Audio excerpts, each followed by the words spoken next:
As we launch Season 5 of The Next Interview and begin the final 10 episodes leading to episode 100, Doland White welcomes a special guest who helped shape the thinking of leaders around the world. Author, speaker, and leadership mentor Brian Proctor shares powerful lessons on overcoming limiting beliefs, building confidence through small daily actions, and why authentic leadership always outperforms imitation. The biggest growth constraint in most organizations is not strategy. It's the leader. When everything routes back to you, speed drops. Ownership is going to fade and your results are going to stall. In Lead with Confidence, I show you how to remove that bottleneck and build a team that performs without constant oversight. Grab your copy, the link's in the show notes, and now let's get to the episode. Welcome to the Next Interview Show podcast. I'm Doland White, and as Liam mentioned when we came through that front door, I'm blessed because I get to have amazing conversations with great guests. And this is a special podcast, by the way, even though, I've got a special guest and a special person with me, Brian Proctor. It's a special podcast because this is the first in the countdown of 10 episodes to episode 100. And there's nobody else I wanted to do that first step off the curb with other than Brian. So we're going to step off the curb together. But Brian and I have, for sake of transparency, have known each other for, a little while. And I know there's 1,000 other places you could be, Brian, and other stuff you could be doing.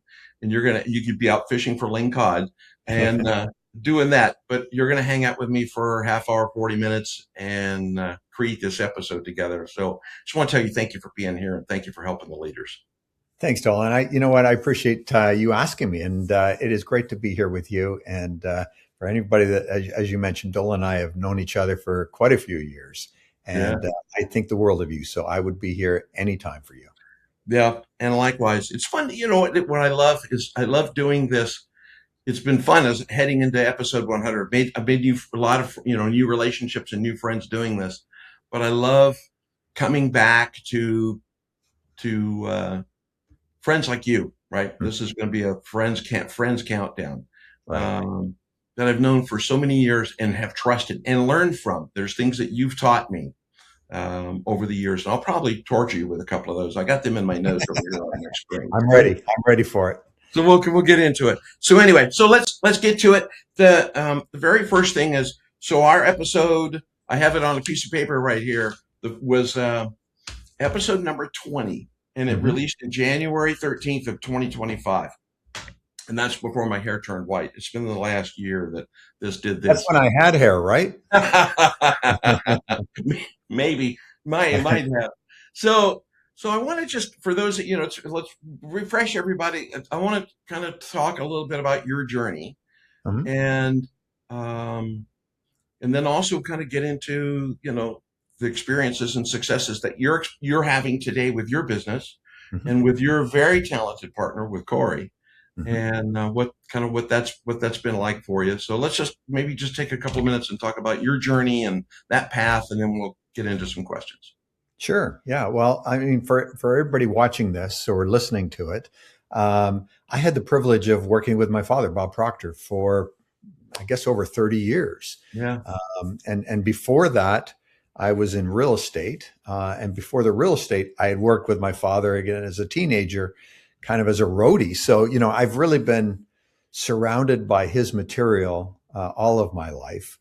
I have said many times that Dad was given that book, Think and Grow Rich. Anybody that's ever listened to Bob Proctor, he's forever holding up the book, Think and Grow Rich. Yeah. Well, he was given that book in October of 1961. And that's when his life started to change. I was born in December of 1961. So wow.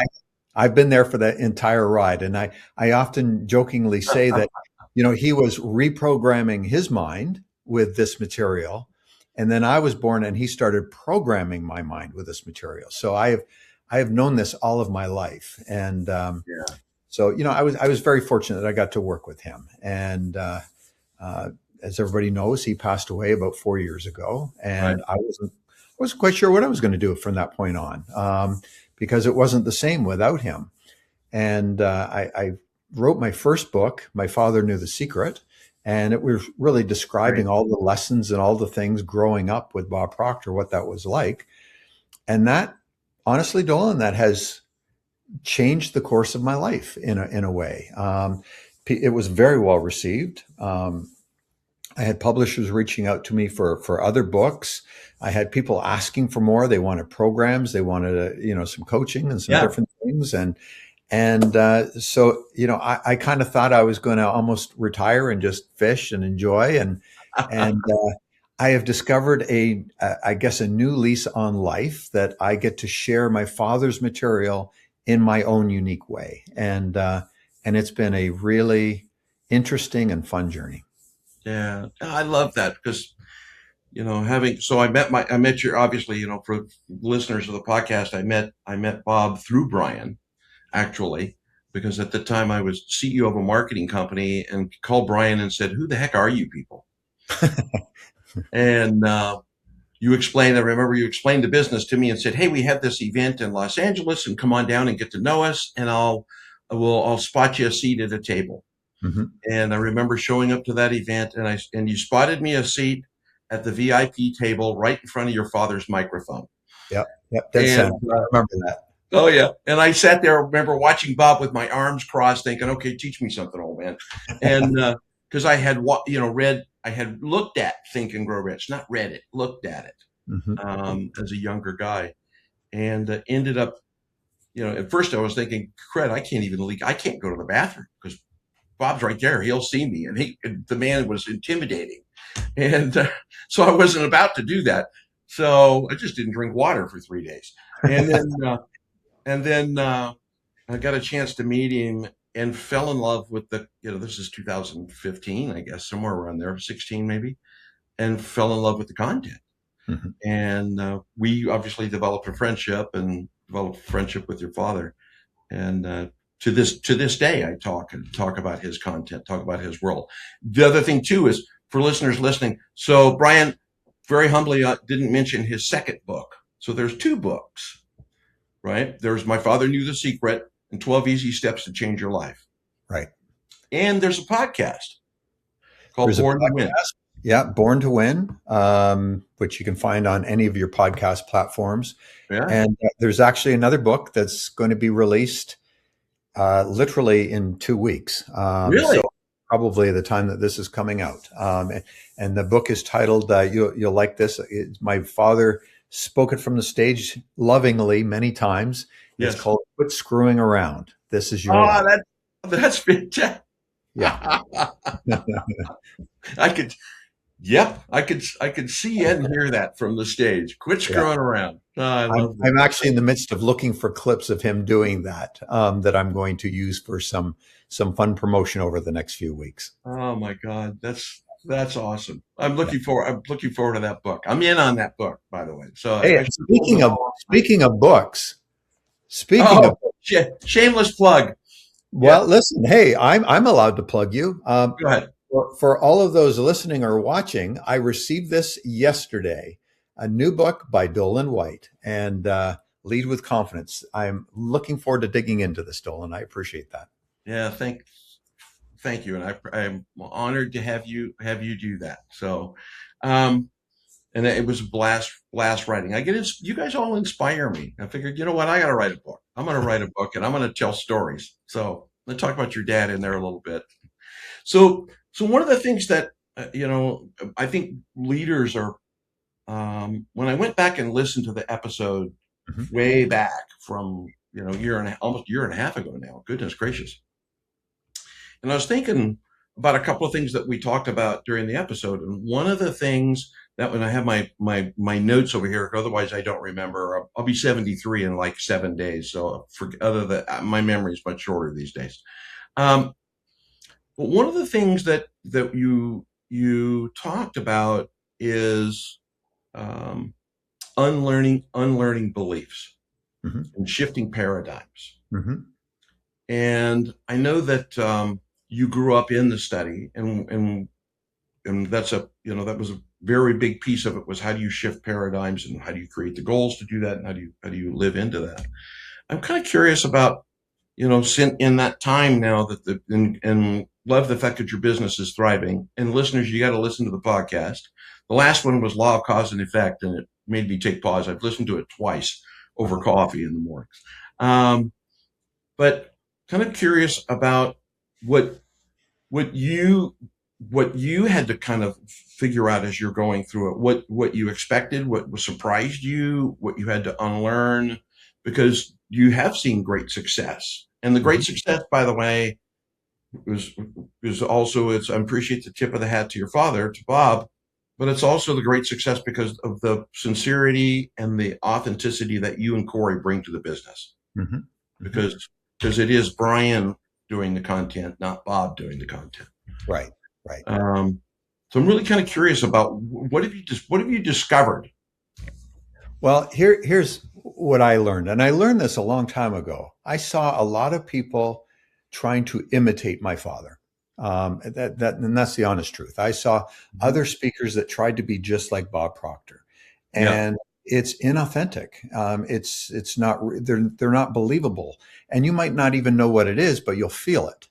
And I learned that a long time ago. And one of the, I guess, predominant messages that really kind of hit me, especially after my dad was gone, was that I am not here to be another Bob Proctor, because I'm not Bob Proctor. I'm Brian Proctor. I am somebody different. Yes, he was my father, but I'm not going to imitate him because that would not be authentic to me.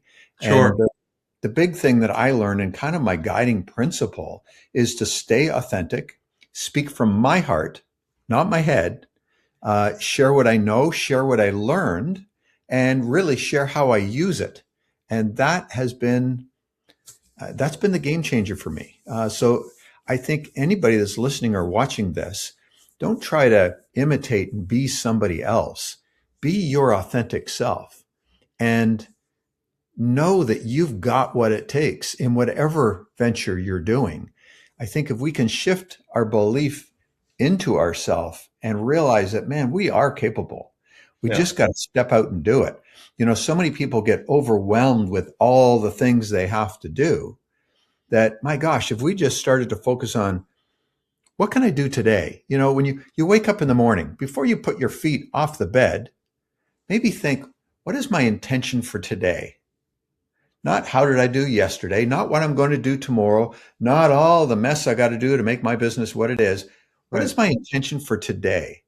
And if I get focused on being the best version of me today and doing one little thing that I can do today to get me one step closer, boy, I'll tell you what, man, your life will never be the same, and you will be authentically you. And you'll start to show up in a way that will create change. Yeah, I love that. I think it's a really important point. I think a lot of times leaders in leadership, when I talk about leadership, I talk about it from the perspective of, you know, we lead our families, we lead our businesses, we lead our friends. We're leaders it's a good generic word, but there's a lot that goes into it, a lot of weight behind it. But I think that's really important. I think one of the things that you talk about, and you said it in this last episode of your podcast, episode 26, by the way, which is about those small steps. Yeah. Rather than trying to eat the elephant. So maybe let's kind of offer an insight around that, you know, that how things occur through that small step approach. Well, here's the way I look at it. You know, so many people, they get overwhelmed with all the things they've got to do. They're maybe in business for themselves and they've got big goals and they're thinking, how am I going to get all this done? And when we get into that mode, we get into overwhelm and we actually do less than we're capable of. Yeah. We may eventually get there, but boy, it's a wicked path to get there because we're going there and overwhelm. Our mind's all over the place. Right. If we can push that aside and start thinking, okay, what can I do right this moment? And just do the thing that's right in front of you. That's it. Don't worry about all the other stuff. You know, if we do that day in, day out, every day is going to add upon each other. It's going to start compounding. And that's when big things happen. Too many people are focused on all that big thing. Boy, we just get focused on the little thing in front of us and do that and do it well. Boy, and just keep compounding on that. That's when the magic really starts to happen. Yeah. And I love that because I think it's easy to get caught up in the hubbub and all the noise and the whirlwind and all the stuff and get overwhelmed by it. And to your point, I love your point because it's very, very true, Brian. I think when we've got that list, I love when I work with an executive, I love telling them, look, if you come to me and you show me a list of 10 things you're going to do, my answer is you're going to do none. Right. Because it's so true. It's so you don't true. know where do you start? Right. I have a really simple example I can give you. Our bulkhead, right between the deck and the ocean, was just gravel, and it looked terrible. And I wanted to do a nice flagstone thing with rainbow river rock around the edges and all of that. Yeah. And I'm going to do it myself, And at first, I was thinking, oh my God, what all I've got to do? I've never done landscaping or anything like that. I didn't know how to do it. And I took this concept, quite frankly, and I started thinking, okay, well, what can I do today? I started watching YouTube videos on how to do this. I would watch a YouTube video. I'd go out and get the first task that I had to do, which was I had to get rid of the gravel. Then the next thing, I have to get sand and I have to level it. And I just did what I could with what was in front of me. And in a matter of a couple of weeks, without having a clue how to do it, I was done. And the satisfaction I get over looking at that, I didn't get overwhelmed by the whole project. I just did what I could do each and every day. And those days build upon each other. They compound. And before long, you've gotten where you wanted to go. And you didn't get overwhelmed by the immensity of a project, especially when it's something if you don't even know how to do it. Right. We can figure it out. We have so many tools at our hands today that we can discover just about anything. Just don't get overwhelmed. Just do what you can each day. Yeah, I love that. It's funny because we have the knowledge of what our universe looks like in the pocket that we walk around with it every day. We forget about that. We really do. We do forget about that. Yeah. So is I think one of the traps that where you were talking about that, I was kind of thinking, one of the traps that people need to do is, one of the things that Bob talked about and you talk about very frequently is changing paradigms, right? Because a paradigm is that system of thinking that we come in, pre-prepared with, and paradigms happen on a bunch of different ways. So that next podcast, in a year from now, we'll do one on paradigms. So as you're kind of going through that process to shift to help that person or that person saying, okay, that's cool, but I think you guys are full of beans, right? Since this is a PG podcast, we'll call it beans. I think you guys are full of beans. And how do I got a lot to do. I'm just going to go do this thing. How does that person begin to shift their mindset to kind of to step out of that paradigm, to be willing to say, I'm going to do, one confident step? And the question one, and question two then is, we're in custody, those of us who are, we're in custody of businesses. You have a business and I have a business. And so those around us are influenced by that. Right. And they're taught, show up with a list of 10 things because I have a list of 10 things, right? If I'm not in a line with you, then it looks like I'm not busy. So how do you help that person, one, kind of rethink that process, and two, then as they kind of get into it, how do they seed that down through their organ and begin to shift the culture? Well, I think ultimately, a paradigm really is just a series of beliefs and habits that we are just entrenched within us, that we just, they're just a part of our operating system. Some of them are good and some are bad, and most of these beliefs that we are hanging on to were given to us a lot of the times when we were a child, that were just kind of imprinted on us. Yeah. And the first place that we need to go if we want to change any of our beliefs, especially our limiting beliefs, is to challenge them with awareness. We have to start to recognize what they are first. A lot of people don't even know what their limiting beliefs are. They don't give it thought. They don't give it time. They don't give it energy. We have to recognize what they are first before we can even change them. And once you recognize what's not serving you, well, then you have to start looking, okay, what's the opposite of that? What is going to serve me? And how can I start operating that way? Not in a grandiose fashion, but just a little bit each day. And as you, with awareness, do those little things each day, slowly your paradigms will change, your beliefs will change, and you'll start doing the thing that you used to think you couldn't do. And by doing that, especially if you have an organization, people are going to see you. They'll see that you're operating differently. That's how you Right. show them. You show them through experience. You've got to be willing to do it for yourself. We have a program, Proctor's Principles, that we work with a group of people, and I would never ask them to do something I'm not willing to do. Right. And my wife, Corey, she is not willing to ask them to do something she's not willing to do. We Good. show them that we are going through the process ourselves, and it makes it easier for them to do the same. Yeah, I think those are some really important points, because I think one of the going kind of backwards from the end, back the other way is first of all, be the example, live it, and become that. Absolutely. And you know this better than anybody. If you're a leader, you have to lead by example. You're called leader, not a dictator, and it's important. We need to lead with confidence, but we need to show them that we are also doing the work. When you do that, you will build belief through the troops. You really will. And you'll have more people following you, wanting to do what you're doing, wanting to get to be a part of that process because they see you doing the work as well. Yeah, that's really powerful. And occasionally, I had to smile when you said that. Occasionally, a couple of times in my career, I've called it a benevolent dictatorship. Sooner or later, we're going to make a decision, and the definition of that is, so I'm going to take so my job is to issue the credit, and I take the slings and arrows. That's my job. I do the downfield blocking and tackling for you guys.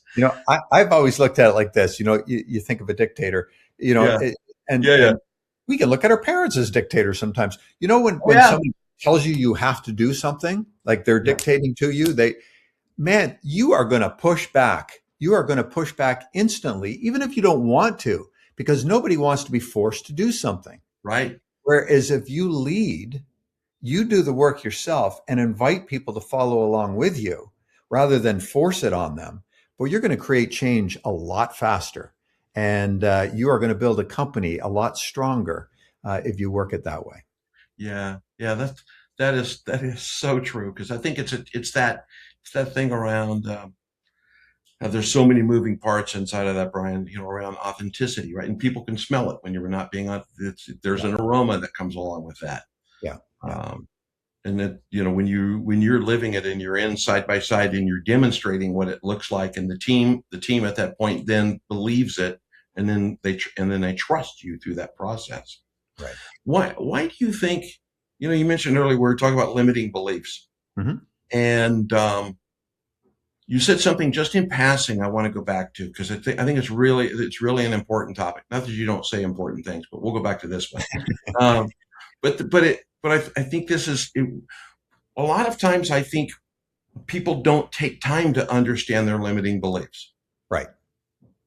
And then they don't understand. Then there becomes this kind of the word retribution comes. It's self-retribution, right? I didn't succeed because Andy told me I was too short and overweight.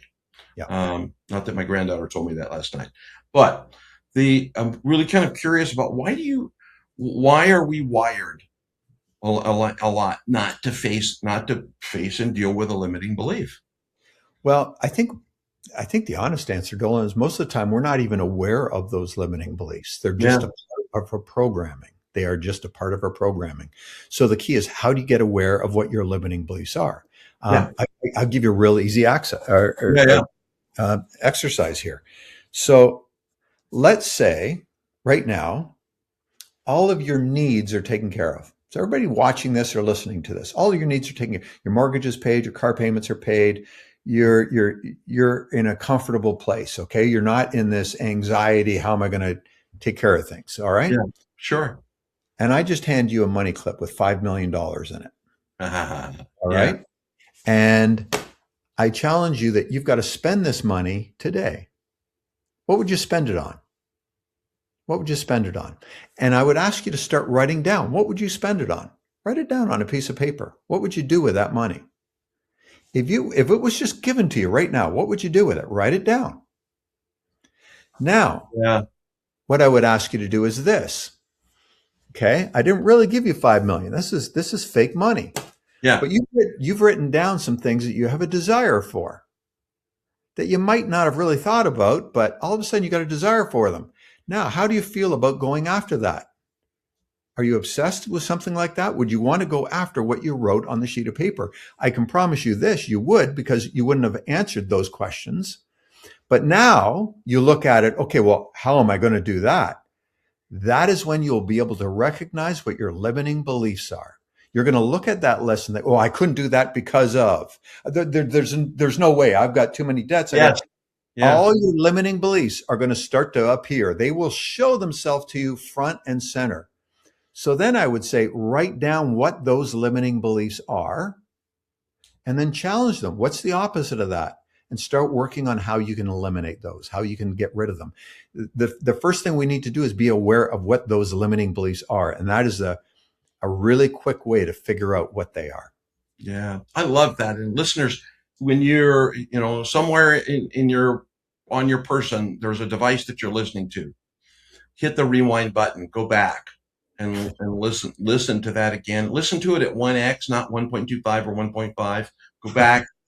Go back and listen, because it's a temptation, because we're in a hurry and we'll just clean out what we can.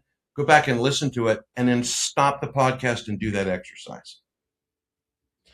Because I love that, because I think one of the I always call it the gateway to limiting beliefs is the yeah, but. It really is. It really is. That's And hey, listen, some of us got the best excuses in the world. absolutely. But they're just an excuse. I'll raise my hand. I periodically raise, there's like, well, nobody's going to show up. Well, and I'm always reminded anecdotally of the story your dad used to tell around stepping into the presentation room and giving the entire thing to one guy. Right. Yeah. Yeah. Sitting, and brought him from the back row to the front and said, sit there, and off it went. Yeah. So yeah, I like that, because I think that's a challenge. And one of the things too, then, is, I think if you expanding on that, if leaders, if you're as you think about that, it's important that we deal with those limiting beliefs ourselves. It really is. And I think the key is, once you recognize what they are, flip them and turn them into an empowering belief. What is empowering? You talked about, and this made me think about it. You talked about my father years and years ago, when he was thinking there was going to be a room with 1,000 people, and there was like 1 or 2 people showed up. Yep. He still delivered what he was going to deliver if the room was full. Here was his empowering belief. And this is something he said for you. I know you've heard him say this. He always said, a pro is at their best regardless. My father lived that way. He lived that way. He was at his best regardless of what was going on. Yes. That's an empowering belief. Boy, when we start living, a pro is at their best regardless, and I'm going to keep showing up even when things aren't working out in my favor. Right. That's an empowering belief. That's the way we got to start showing up. And when we start showing up in that way, man, we create change, and we start bringing the good things into our life. We start building a company that we've always wanted. We start building an organization that is empowered, that we want to have with us. Those are the magical moments in life. So start filling yourself with empowering beliefs, things that you can do in the here and now. Yeah, I love that, because I also, as you were talking about that, I was reminded of a couple of things. The first thing I think, Brian, is just the fact that when you're going through that exercise and identifying limiting beliefs, leaders do that with you, then do that with your team. Mm-hmm. Bring your top 3 or 4 leaders in the room and do that exercise with them, and walk through, and couch it in them personally, couch it in the business. Because if a lot of had a great conversation with a gentleman yesterday, talking about his business and the steps that he went through to get unstuck. They had been successful for 3-5 years, built a $5 million business, and then they hit a 3-5 year plateau and never grew past that point. They were just completely stuck. And I love that, and he ultimately found out it was limiting beliefs. Right. He used a different form of talking about it, but that kept them stuck. And it was, how do you change that? The other word I was stinking thinking comes to mind. I've heard of that before. Yeah. Is that a Zig Ziglar thing? I think it is. I think it's a Zig thing. I think Zig said stinking thinking. So I'll have to ask Tom if that was true. All right. So I know, I have you for a limited time today, and I could ask you many kinds of questions. So one of the things I think is very powerful about what you're doing is, and I'll go back to the authenticity that I see you and Corey as you're working with the content. Mm-hmm. And it is, the content itself remains, consistent, solid. The content's built on a solid foundation, right? With Think and Grow Rich. So Right. it's how you interpret it and how you present that. And what are people, there are people I think that probably joined and probably said, hey, I'm going to come join Proctor's Principles as an example. And I'll put all these programs in the show notes. I will encourage listeners, all of you, to go get the books, go join the programs, go hang out with Brian, master this thing that I still study, Think and Grow Rich, every day. I'm rereading the chapter on desire this month. Mm-hmm. Today's the last day of desire. Next month, I go to the next chapter. Oh, very good. Yeah. It's amazing what it does. You see things every time in there and go, oh, that's what that meant. Yes. Oh, okay. Yes. Yeah. So I haven't mastered it yet. Anyway. So as you and Corey are doing this, and I've watched the partnership and the power of your partnership, mm-hmm. and people come in, let's talk a little bit about the receptivity of the content, because I think there's times where people, and I know when I went, you gracefully sat me in that chair and said, sit here and you'll learn more about my father, right? You're going to be sick. He can literally touch you on your nose right where he's standing. And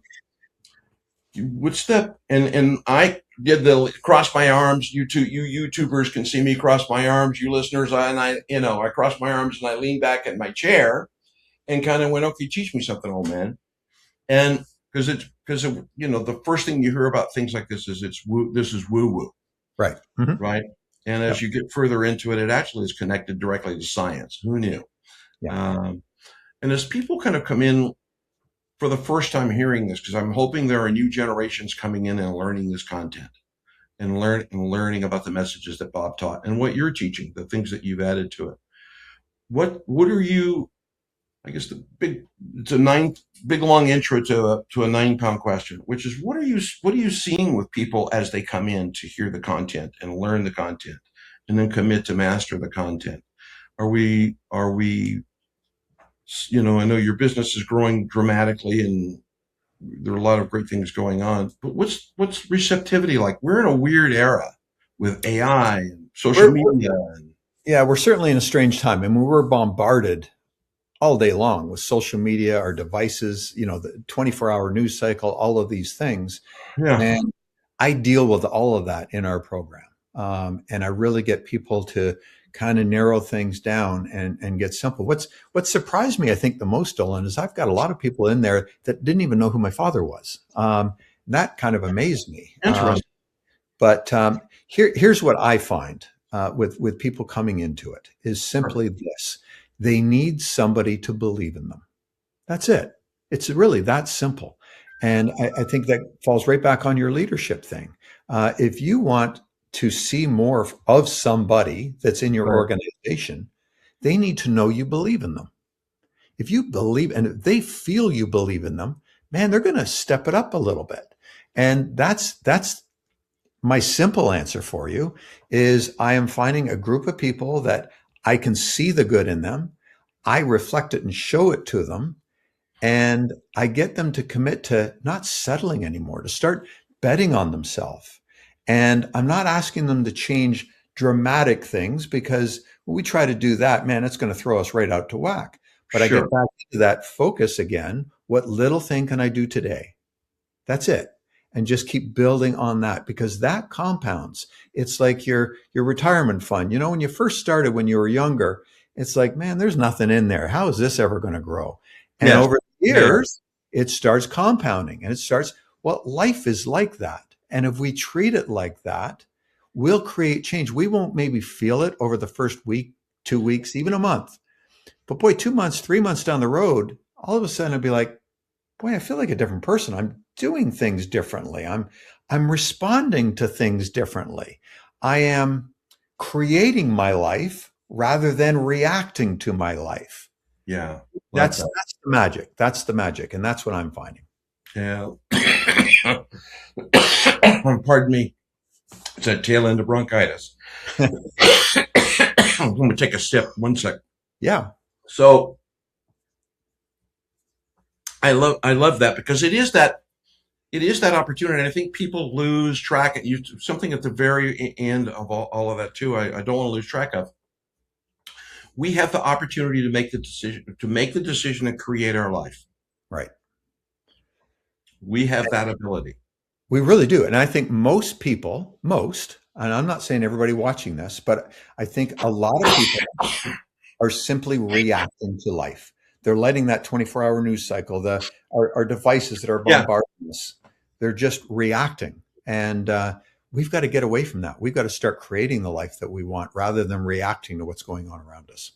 Yeah, I think that's so important. I used to, one of the things I love to share with people is there's a bunch of reasons why we don't create our own life. One is because of fear, because we're afraid to step through that. I think somebody used to call it the terror barrier. There was somebody I knew that used those words. I think I've heard of that fella. Yeah, maybe. And the other one is one of my favorite Will Smith quotes, which is, God put the greatest things in life on the other side of fear. Yeah. I think there's a fear barrier that happens there, and we get hung up on what other people. We worry about what other people think about us. Mm-hmm. We worry about opinions. We worry about, and not to quote someone else, there's another quote that I reminded a son of the other day, which is, what other people think of you is none of your opinion, none of your business. That's right. Hey, listen, if we knew how much they were thinking of us, we wouldn't be worried about it, because they're not thinking about us at all. They're thinking about themselves. No, exactly. And if they're thinking about it, they're thinking about us. They're thinking about what matters to them when they think about us. So, that's right. Yeah. So very true. Well, I want to, this is a special podcast. It's always special when you and I get a chance to chat. We don't get a chance to chat as much as I would like. But this has been a lot of fun. I love the exercise that you took everybody through it kind of quickly, and listeners, go back and listen to the podcast again. It'll be in the show notes, and I'll put a special call out in the show note at what minute to go do that. In case you don't want to listen to all of it, I'll give you the minute to go to. But I am grateful for you taking time to come hang out with me, kick off this countdown to episode 100. Mm-hmm. Well, I'm honored to be here, Doland. I will proudly say I love the kind of man you are. I think you are a very special man, and it's an honor to be here with you. So thank you. Thank you. And you. It's fun to go serve each other, to serve together and serve each other. I love that. That's a good mission. But thank you. On final note, listeners, 2 things. You hear me say this at the end of every podcast. Give the podcast a no, like, share, follow, subscribe, comment on whatever platform you're on. The podcast is on many platforms. It has nothing to do with vanity numbers. It has to do with the fact with how podcasts work. If you give it a no, like, share, subscribe, follow, comment, it elevates the podcast so that other listeners can see the podcast and becomes prominent and visible. That leads to my mission, which is to empower 1 million leaders. And that gives you the ability then, if you learn something from today, comment. Tell us what you learned from the comment. Don't use this as entertainment, by the way. It's great to hear Brian and I talk together, but take some action. Transition from entertainment to action. Do something with what you heard.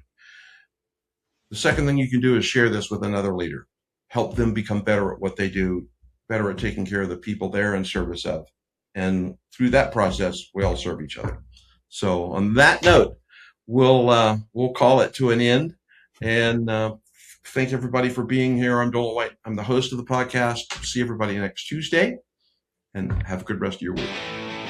Thanks for listening to this week's The Next Interview Show podcast. Be sure to subscribe to the podcast and then take time to turn what you heard here into action.